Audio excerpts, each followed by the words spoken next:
ಇನ್ನು ಇದೇ ಪ್ರದೋಷದ ದಿನ ಈ ಒಂದು ಸರಳವಾದಂತಹ ತಂತ್ರವನ್ನು ನೀವು ಮಾಡ್ಕೊಳ್ಳಿ. ಯಾರಿಗೂ ಗೊತ್ತಾಗದ ಹಾಗೆ ನೀವು ಶ್ರೀಮಂತರಾಗ್ತಿದ್ದೀರ. ಮತ್ತಲ್ಲ ತುಂಬ ಸರಳವಾದ ತಂತ್ರ. ಅದನ್ನು ಈ ಪ್ರದೋಷ ದಿನವೇ ಮಾಡಬೇಕು. ಮಾಡಿ ಖಂಡಿತವಾಗ್ಲೂ ಚೆನ್ನಾಗುತ್ತೆ. ಅದು ಯಾವ ತಂತ್ರ ಅಂತ ನೀವು ತಿಳಿಸ್ಕೊಡ್ತೀನಿ. ಅದಕ್ಕಿಂತ ಮುಂಚೆ ನೀವು ವಿನಯ್ ಯೋಗಿ ಗುರೂಜಿ ಅಂತ ಯೂಟ್ಯೂಬ್ ಚಾನಲ್ ಲೈಕ್ ಮಾಡಿ, ಸಬ್ಸ್ಕ್ರೈಬ್ ಆಗಿ, ಬೆಲ್ ಬಟನ್ ಒತ್ತಿ. ಮತ್ತು ಫೇಸ್ಬುಕ್ ಮತ್ತು ಇನ್ಸ್ಟಾಗ್ರಾಮಲ್ಲೂ ಕೂಡ ಲೈಕ್ ಮಾಡಿ, ಶೇರ್ ಮಾಡಿ, ಮತ್ತು ಫಾಲೋವನ್ನು ಮಾಡಿಕೊಡಿ.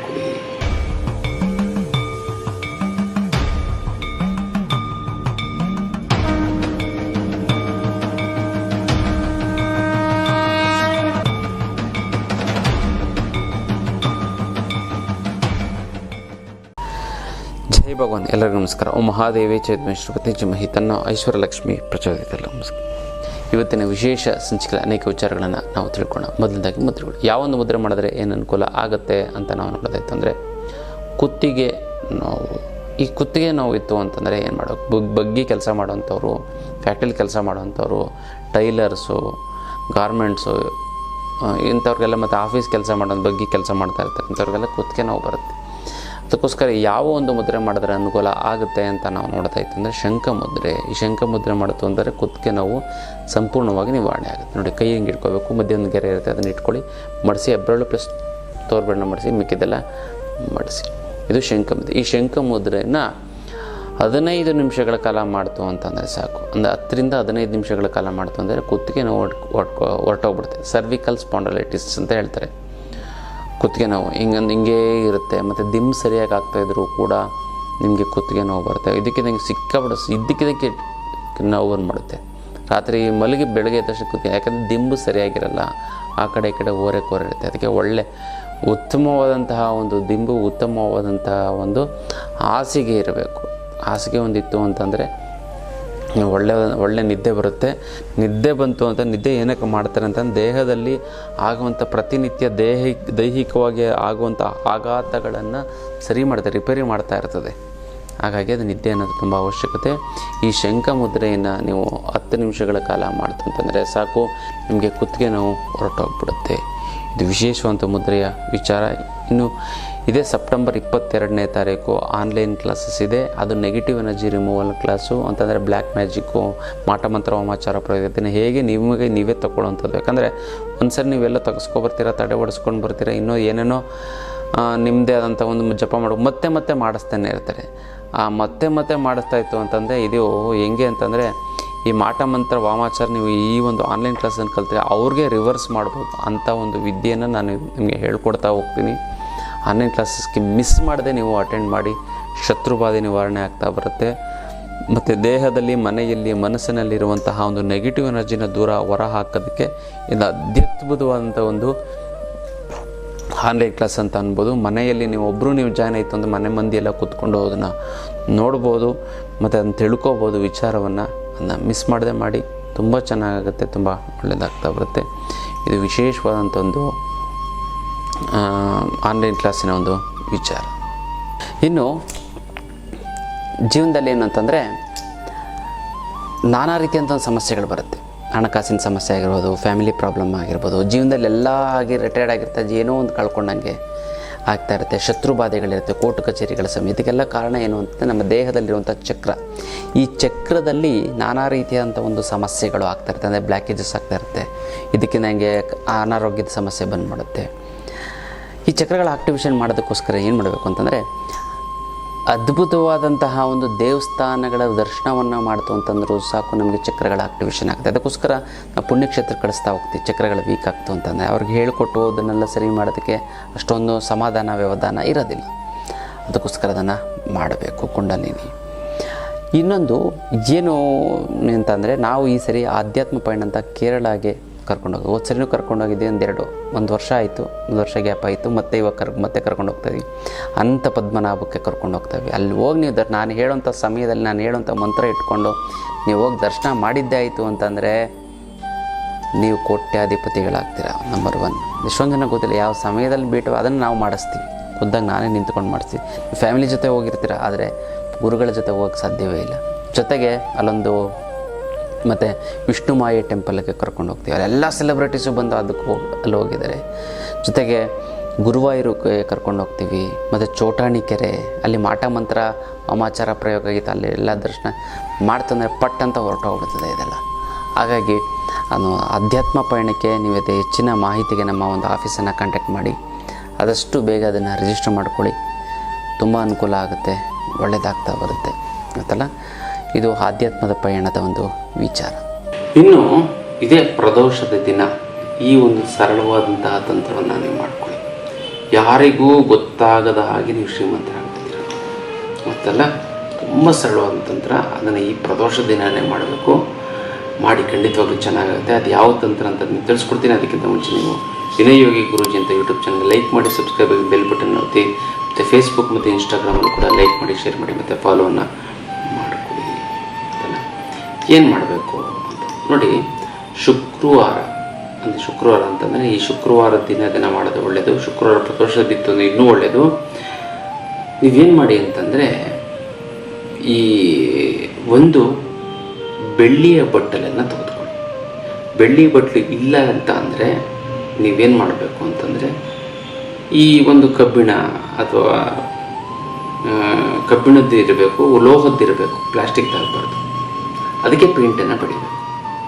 ಯಾವ ಪೇಂಟು? ಬಿಳಿ ಪೇಂಟನ್ನು ಬರೀಬೇಕು. ನೋಡಿ, ಶ್ರೀಮಂತರಾಗಬೇಕು ಅಂತಂದರೆ ನೀವು ಭಾಳಷ್ಟು ನೀವು ಮನಸ್ಸಲ್ಲಿ ನೆಗೆಟಿವ್ ಯೋಚನೆ ಮಾಡಬಾರ್ದು. ಹೆಂಗೆ ಅಂತಂದರೆ ಶ್ರೀಮಂತರು, ಅವನು ಶ್ರೀಮಂತನವನು ಯಾರೋ ತಲೆ ಮೇಲೆ ಕೈ ಇಟ್ಟು ಸಂಪಾದನೆ ಮಾಡೋವನೇ ಅನ್ನೋವಂಥ ಒಂದು ಮನೋಭಾವನೆ ನಿಮ್ಮಲ್ಲಿರೋವರೆಗೂ ನೀವು ಶ್ರೀಮಂತ. ಅಂದರೆ ನೀನು ಶ್ರೀಮಂತ ಆಗೋಕ್ಕೆ ಆಗಲ್ಲ. ಅಂದರೆ ಕೆಟ್ಟ ಕೆಲಸ ಮಾಡೋದು ಶ್ರೀಮಂತ, ನಾನು ಕೆಟ್ಟ ಕೆಲಸ ಮಾಡಲ್ಲ, ಶ್ರೀಮಂತ ಆಗಲ್ಲ ಅನ್ನೋವಂಥ ಒಂದು ಮನಸ್ಸಿನ ಮೇಲೆ ಪ್ರಭಾವವಿದ್ದು ನೀವು ಶ್ರೀಮಂತರಾಗಲ್ಲ. ದುಡ್ಡು ಯಾವಾಗಲೂ ಇರಬೇಕು. ದುಡ್ಡಿಲ್ಲ ಅಂತಂದರೆ ವ್ಯಕ್ತಿನ ಯಾರು ಕೂಡ ಎಲ್ಲ ಕಡೆಗಣೆ ನೋಡ್ತಾರೆ, ಅವ್ನು ಹೋಗ್ತಾ ಇಲ್ಲ. ದುಡ್ಡು ಇತ್ತು ಅಂತ ಅವ್ನು ಬುದ್ಧಿವಂತ ಅಂತ ಸಮಾಜ ಒಪ್ಕೊಳುತ್ತೆ. ಯಾಕೆ ಭಾಳಷ್ಟು ಜನ ಏನು ಹೇಳ್ತಾರೆ, ದುಡ್ಡಿರೋರಿಗೆ ಏನು ಬಡವರು ಏನು ತಪ್ಪು ಮಾಡಿಲ್ವಾ, ತಪ್ಪೇನು ಮಾಡಲ್ಲ, ಶ್ರೀಮಂತ ಅಷ್ಟು ತಪ್ಪು ಮಾಡ್ತಾ ಇರ್ತಾರೆ, ಮತ್ತು ಅವ್ರಿಗೆ ಬೆಲೆ ಕೊಡ್ತಾರೆ. ಯಾಕೆ ನೋಡಿ, ಶ್ರೀಮಂತರು ಎಲ್ಲ ತಪ್ಪು ಮಾಡಿಬಿಟ್ಟಿದ್ರೆ ಅವರ ಜನ ಸುಮ್ಬಿಡ್ತಾ ಇರಲಿಲ್ಲ ಅಥವಾ ಕಾನೂನು ಸುಮ್ಬಿಡ್ತಾ ಇರಲಿಲ್ಲ. ಅವರು ಸಹಜವಾಗಿದ್ದಾರೆ. ಆದರೆ ಜನ ಏನು ಮಾಡ್ತಾರೆ, ಬುದ್ಧಿವಂತರನ್ನ ಯಾವಾಗಲೂ ಫಾಲೋ ಮಾಡ್ತಾರೆ. ಬುದ್ಧಿವಂತರು ಹೆಂಗೆ ಫಾಲೋ ಮಾಡ್ತಾರೆ? ನನಗಿಂತ ಅವನು ಚೆನ್ನಾಗಿ ಸಂಪಾದನೆ ಮಾಡ್ಯಾನ, ನನಗಿಂತ ಬುದ್ಧಿವಂತ. ಇವಾಗ ಒಬ್ಬ ಗಂಡು ತುಂಬ ಒಳ್ಳೆ ಹುಡುಗ, ಅವ್ನು ದುಡ್ಡೇ ಸಂಪಾದನೆ ಮಾಡಿಲ್ಲ ಅಥವಾ ಸಂಪಾದನೆ ಮಾಡಿ ಕಡಿಮೆ ಸಂಪಾದನೆ ಮಾಡ್ತಾನೆ. ಅವನು ತುಂಬ ಒಳ್ಳೆ ಹುಡುಗ 10,000 ಸಂಪಾದನೆ ಮಾಡ್ತಾನೆ ತಿಂಗಳಿಗೆ. ಅವನಿಗೆ ಸಾಲ, ಹೆಂಡತಿ ಮಕ್ಳು ಹೆಂಗೆ ಸಾಕ್ತಾನೆ? ನೀವು ಹೆಣ್ಣು ಕೊಡ್ತೀರಾ? ನೀವು ಖಂಡಿತ ಕೊಡೋದಿಲ್ಲ. ಯಾಕೆ? ಕಡಿಮೆ ಸಂಪಟ್ಟು ಒಳ್ಳೆ ಹುಡುಗ, ಒಳ್ಳೆತನ ತಗೊಂಡು ಏನು ಮಾಡಬೇಕು? ಒಳ್ಳೆತನೂ ಇರಬೇಕು, ಜೊತೆಗೆ ದುಡ್ಡು ಇರಬೇಕು. ಆತನೇ ಕಂಪೇರ್ ಮಾಡ್ತಾನೆ. ನಾನು ಅವನು ಒಟ್ಟಿಗೆ ಇದ್ವಿ, ಅವ್ನು ಸ್ವಲ್ಪ ದುಡ್ಡು ಸಾಕಾದಾಗ ದುಡ್ಡು ಸಂಪಾದನೆ ಮಾಡ್ಬಿಟ್ಟಾನೆ. ಹೇಗೆ ಅಂದರೆ ಅವ್ನು ನನಗಿಂತ ಬುದ್ಧಿವಂತ ಅಂತ. ಅಂದರೆ ದುಡ್ಡು ಅಷ್ಟು ಸುಲಭವಾಗಿ ಸಿಗಲ್ಲ. ಬೆಳಗ್ಗೆಯಿಂದ 10 ಗಂಟೆಯಿಂದ ಸಂಜೆ 4 ಗಂಟೆವರೆಗೂ ಅಥವಾ 5 ಗಂಟೆ 6 ಗಂಟೆವರೆಗೂ ಕೆಲಸ ಪಡ್ತಾರೆ, 10-15 ಸಾವಿರ ಸಂಬಳ ಮಾಡ್ತಾರೆ. ಆದರೆ ಒಬ್ಬ ಓನರ್, ಒಂದು ಬಾರ್ ಓನರ್ ಆಗಿರ್ಬೋದು, ಹೋಟ್ಲು ಓನರ್ ಆಗಿರ್ಬೋದು, ಒಂದು ಯಾವುದಪ್ಪ ಬಟ್ಟೆ ಶಾಪ್ದು ಅಂಗಡಿ ಓನರ್ ಇರ್ಬೋದು, ಅವನು ಬೆಳಗ್ಗೆಯಿಂದ ಸಂಜೆವರೆಗೂ ದುಡಿತಾನೆ. ಎಷ್ಟು ದುಡಿತಾನೆ? ಅವನು ಎಷ್ಟು 15 ಸಾವಿರ ತಿಂಗಳಲ್ಲಿ ಒಂದೇ ದುಡಿದು ಕೊಡ್ತಾನೆ. ಅದೇ ಹಂಗೆ ಇವನು 2 ಕಾಲು ಮನುಷ್ಯನೇ, ಅವನು 2 ಕಾಲು ಮನುಷ್ಯನೇ. ಹೆಂಗೆ? ಅವನು ಬುದ್ಧಿ ಉಪಯೋಗಿಸಿರ್ತಾನೆ. ಇವನು ಬುದ್ಧಿಯನ್ನು ಉಪಯೋಗಿಸಲ್ಲ, ಶ್ರಮ ಮಾತ್ರ ಉಪಯೋಗಿಸ್ತಾನೆ ಗೊತ್ತಲ್ಲ. ಇನ್ನೊಂದು ಕಂಫರ್ಟಬಲ್ ಝೋನ್ ಇದೆಯಲ್ಲ, ನಾವು ಆರಾಮಾಗಿರ್ಬೇಕು ಅಂದರೆ ಅದೇ ತಪ್ಪು. ಯಾವಾಗಲೂ ಚಟುವಟಿಕೆಯಿಂದ ಇರಬೇಕು, ಕೆಲಸವಾಗಿ ಟೆನ್ಷನ್ ಮಾಡ್ಕೋಬಾರ್ದು. ಅದು ನಮ್ಮ ಬುದ್ಧಿವಂತರ ಲಕ್ಷಣ. ಪ್ರಪಂಚದಲ್ಲಿ ತುಂಬ ದೊಡ್ಡ ಡೇಂಜರ್ ಝೋನ್ ಯಾವುದು ಅಂತಂದರೆ ಕಂಫರ್ಟಬಲ್ ಝೋನ್ ಅಂತೆ, ತಿಳ್ಕೊಳ್ಳಿ. ಅದಕ್ಕೋಸ್ಕರ ನೀವು ಯಾವುದೇ ಕಾರಣಕ್ಕೂ ಕಂಫರ್ಟಬಲ್ ಝೋನಲ್ಲಿ ಇರಬಾರ್ದು. ನೀವು ಶ್ರೀಮಂತರು ಆಗಬೇಕು ಅಂತಂದರೆ ಫಸ್ಟು ಶ್ರೀಮಂತಿಕೆಯನ್ನು ಬೈಯೋದನ್ನು ಕಡಿಮೆ ಮಾಡಿ. ಇನ್ನು ಬರಬೇಕಾಗಿರೋ ದುಡ್ಡು ಬರ್ತಾ ಇಲ್ಲ ಅಂತಂದರೆ, ಕೊಡೋರಿಗೆ ಕೊಡೋಕ್ಕಾಗ್ತಾ ಇಲ್ಲ ಅಂದರೆ, ಸಿಕ್ಕಾಪಟ್ಟೆ ಸಾಲ ಆಗಿತ್ತು ಅಂದರೆ, ಗುರುಗಳೇ ದುಡ್ಡು ನೀರು ಥರ ಖರ್ಚಾಗ್ತಾಯಿದೆ ಗುರುಗಳೇ, ಎಲ್ಲಿ ಬರುತ್ತೆ ಎಲ್ಲಿ ಹೋಗುತ್ತೆ ಅನ್ನೋದೇ ಗೊತ್ತಾಗ್ತಾ ಇಲ್ಲ ಅಂತ ಇರ್ತಾರೆ. ಗುರುಗಳೇ, ಸಾಲದವರು ಫೋನ್ ಮೇಲೆ ಫೋನು, ಮೆಸೇಜ್ ಮೇಲೆ ಮೆಸೇಜು, ನೀನು ದುಡ್ಡು ಕೊಡಲಿಲ್ಲ ಅಂತಂದರೆ ಮನೆ ಹತ್ರ ಬಂದು ಗಲಾಟೆ ಮಾಡ್ತೀನಿ ಅಂತಾರೆ. ಅದಕ್ಕೆಲ್ಲ ನೀವು ತಲೆನೇ ಕೆಡಿಸ್ಕೊಬಿಡಿ ಅಂತ, ಅದಕ್ಕೆಲ್ಲ ಇದಕ್ಕೆಲ್ಲ ಏಕೈಕ ರಾಮಬಾಣ ಅಂದರೆ ಅಷ್ಟಲಕ್ಷ್ಮಿ ಯಂತ್ರ. ಈ ಅಷ್ಟಲಕ್ಷ್ಮಿ ಯಂತ್ರವನ್ನು ಮನೆಯಿಟ್ಟು ಪ್ರತಿಷ್ಠಾಪನೆ ಮಾಡಿ ಅದೆಂಥದ್ದೇ ಹಣಕಾಸಿನ ಸಮಸ್ಯೆ ಇತ್ತು ಅಂತಂದ್ರೂ ಕೂಡ ಸಂಪೂರ್ಣವಾಗಿ ನಿವಾರಣೆ ಆಗೋದರಲ್ಲಿ ಎರಡು ಮಾತಿಲ್ಲ ಅಲ್ಲ. ಈ ಒಂದು ಅಷ್ಟಲಕ್ಷ್ಮಿ ಯಂತ್ರಕ್ಕೆ ಮುಟ್ಟು ಕಟ್ಟು ಚಟ್ಟು ಮಡಿ ಮೇಲಿಗೆ ಸುತ್ತಕ ಗೀತ್ಕ ವೆಜ್ಜು ನಾನ್ ವೆಜ್ಜು ಜಾತಿ ಗೀತಿ ದಿಕ್ಕು ಗಿಕ್ಕು ಆ ಥರದ್ದೇನಿಲ್ಲ. ಇಟ್ಟ ಸಹ ಕೆಲಸ ಆಗುತ್ತೆ. ದೇವ್ರ ಮಲ್ಲಾರು ಇಡ್ಬೋದು, ಬೀರಿನಲ್ಲಾರು ಇಡ್ಬೋದು. ಪ್ರತಿದಿನ ಪೂಜೆ ಮಾಡಲೇಬೇಕು ಅಂತ ಕಂಡೀಷನ್ ಇಲ್ಲ. ಪೂಜೆ ಮಾಡಲಿಲ್ಲ ಅಂತಂದ್ರೂ ಕೂಡ ನಡೆಯುತ್ತೆ. ಅದಕ್ಕೆ ದೇವ್ರ ಮಲ್ಲಾರು ಇಡ್ಬೋದು, ಬೀರಿನಲ್ಲಾದರೂ ಕೂಡ ಇಟ್ಟು ಪ್ರಾಣ ಪ್ರತಿಷ್ಠಾಪನೆ ಮಾಡಿ. ಇದು ಸಾಕ್ಷಾತ್ ಲಕ್ಷ್ಮೀದೇವಿ ಇದ್ದಂಗೆ ನಿಮ್ಮ ಮನೆಯಲ್ಲಿ ನೆಲೆಸ್ತಾಳೆ. ಇದೊಂದು ಇತ್ತು ಅಂತ ನೀವು ಹಣಕಾಸಿನ ಸಮಸ್ಯೆಯನ್ನು ಮರೆತು ಬಿಡಿ ಸಂಪೂರ್ಣವಾಗಿ. ಇದಕ್ಕೆ ಇದನ್ನು ಕೊರೆಯಲ್ಲಿ ಕಳಿಸೋದಕ್ಕಾಗೋದಿಲ್ಲ. ನೇರವಾಗಿ ಖುದ್ದು ನನ್ನ ಭೇಟಿಗೆ ನನ್ನ ಕೈಯಾರೆ ನೀವು ತೆಗೆದುಕೊಂಡು ಹೋಗಿ. ತುಂಬ ಚೆನ್ನಾಗುತ್ತೆ, ಒಳ್ಳೆಯದಾಗುತ್ತೆ. ಕರ್ಮ ಕಳೆದಿದ್ದರೆ ಮಾತ್ರ ಇದನ್ನು ತೆಗೆದುಕೊಳ್ಳೋಕ್ಕಾಗೋದು.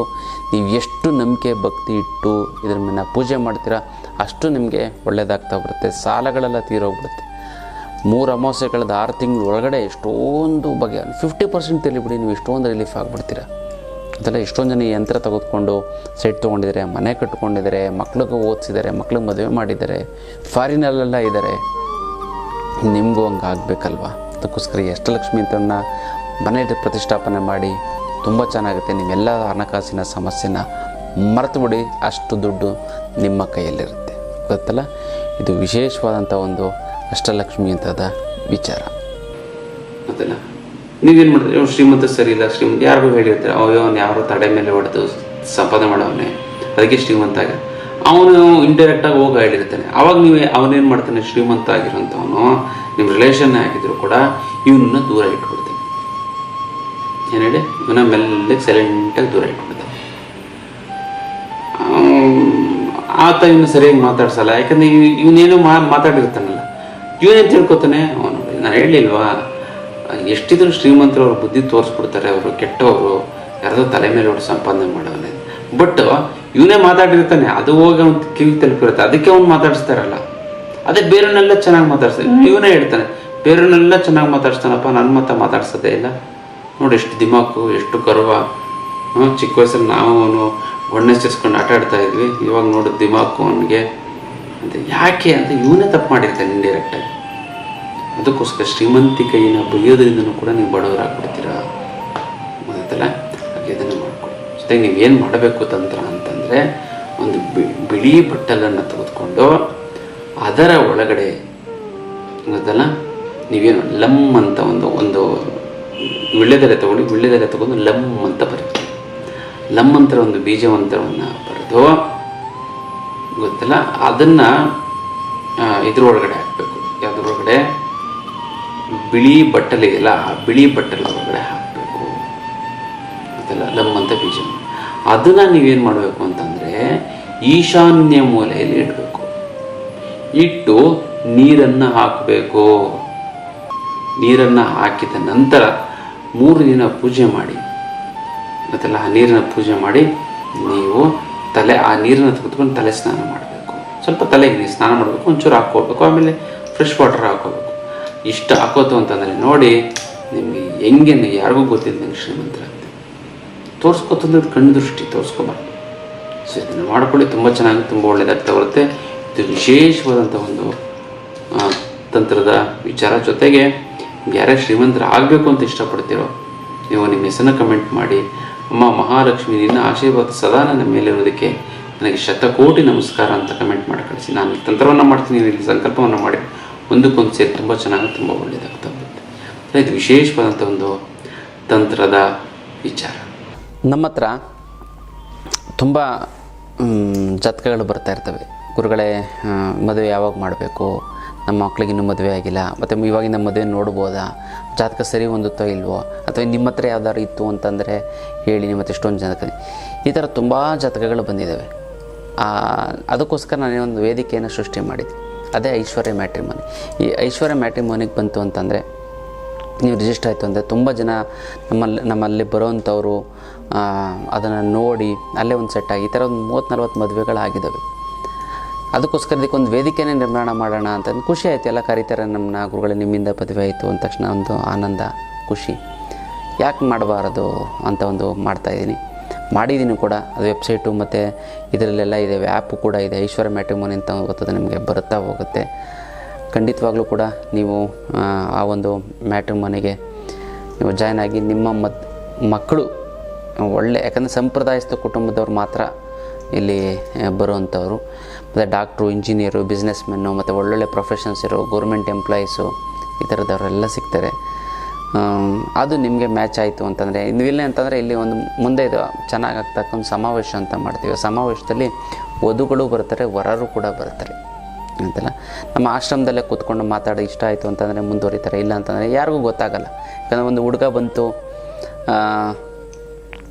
ಬಂದರು ಏನು ಸೆಟ್ ಆಗಿಲ್ಲ, ಅಥವಾ ಒಂದು ಹುಡುಗಿ ನೋಡ್ತಾ ಇನ್ನೂ ಸೆಟ್ ಆಗಿಲ್ಲ ಅನ್ನೋದಕ್ಕಿಂತ ಅವ್ರ ಮನೆಗೆ ಇವ್ರಿಗೆ ಹೋಗೋದು, ಇವ್ರನ್ನ ಒಂಥರ ನೋಡೋವಂಥದ್ದು, ಸೆಟ್ ಆದಮೇಲೆ ಊಟಕ್ಕೆ ಹಾಕೋಣ, ಇಲ್ಲ ಅಂತಂದರೆ ಬೇಡ, ಇದ್ದದ್ದು ಏನೋ ನಾನಾ ರೀತಿಯಂಥ ಒಂದು ಮಿಸ್ಕನ್ಸೆಪ್ಷನ್ ಇದೆ. ಅದಕ್ಕೋಸ್ಕರ ಇಲ್ಲೇ ಒಂದು ಸಮಾವೇಶ ಅಂತ ಮಾಡಿದಾಗ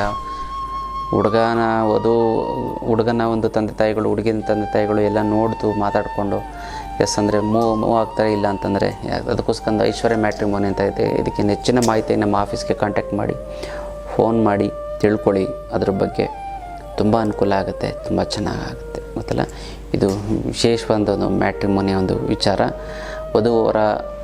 ವಧುವರರ ಮಾಹಿತಿ ಕೇಂದ್ರ. ಇನ್ನಷ್ಟು ವಿಚಾರಗಳನ್ನ ತಿಳ್ಕೊಳ್ಳೋಣ ಮುಂದಿನ ಸಂಚಿಕೆಯಲ್ಲಿ. ಅಲ್ಲಿವರೆಗೂ